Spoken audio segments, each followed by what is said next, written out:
પ્રકાશક, સર્વજ્ઞતા રૂપી ચૈતન્ય શક્તિ પ્રગટાવનાર મારા નેમ, કેવળ જ્ઞાન દીવા કરું મારા નેમ. શુક્લ ધ્યાનની કેવી અગ્નિ આપે પ્રગટાવી કે જેમાં સર્વે કર્મોના ઈંધણો બળીને નાશ થઈ ગયા, અને લોકાલોક પ્રકાશક એવું કેવળ જ્ઞાન આપે પ્રાપ્ત કરી દીધું. મારા પ્રભુ ઘોર તપસ્યા કરી મોહ સેનાને આપે પરાસ્ત કરી, તો કઠોર સાધના કરી વિપુલ કર્મ નિર્જરા કરી. મારા દેવ, આત્મભાવમાં આપ કેવા લીન બન્યા કે દેહના સ્તરો પર શું ઘટના ઘટી રહી છે એની નોંધ પણ આપે ન લીધી. એ ઘોર સાધનાના બળે માત્ર 55 દિવસમાં આપે કેવળ જ્ઞાન પ્રાપ્ત કરી ઘાતી કર્મને તોડી દીધા. ત્રણેય લોક અને ત્રણેય કાળના ભાવોને આપે પ્રત્યક્ષ બનાવી દીધા. આપ સર્વજ્ઞ સર્વદર્શી બની ગયા. મારા પ્રાણ પ્યારા નાથ, ત્રણેય કાળના ભાવોને જાણનારા આપ શું મારા ભાવોને નહીં જાણો?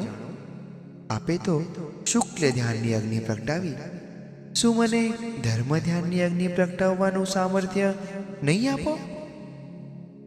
મારા હૃદય શિરતાજ, આપે તો ચારિત્ર પ્રાપ્તિ બાદ માત્ર 55 દિવસમાં કેવળ જ્ઞાન પ્રાપ્ત કર્યું.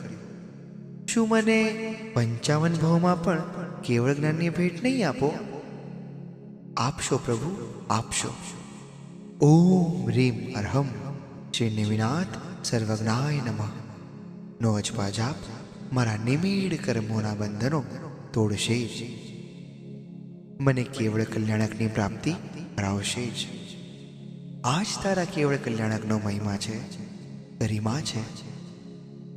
ઓ મારા હૃદય દિવાકર, કેવળ જ્ઞાન એટલે ભાવ તીર્થંકરત્વનો વિપાકા દેય.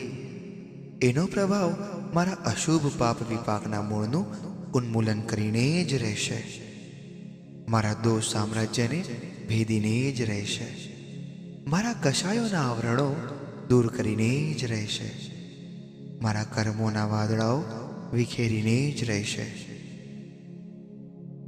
મારી આપત્તિના કંટકો દૂર કરીને જ રહેશે. બસ પ્રભુ, તારો હાથ મારા મસ્તક ઉપર રાખજે, તારો સાથ હર ઘડી મને તું આપજે.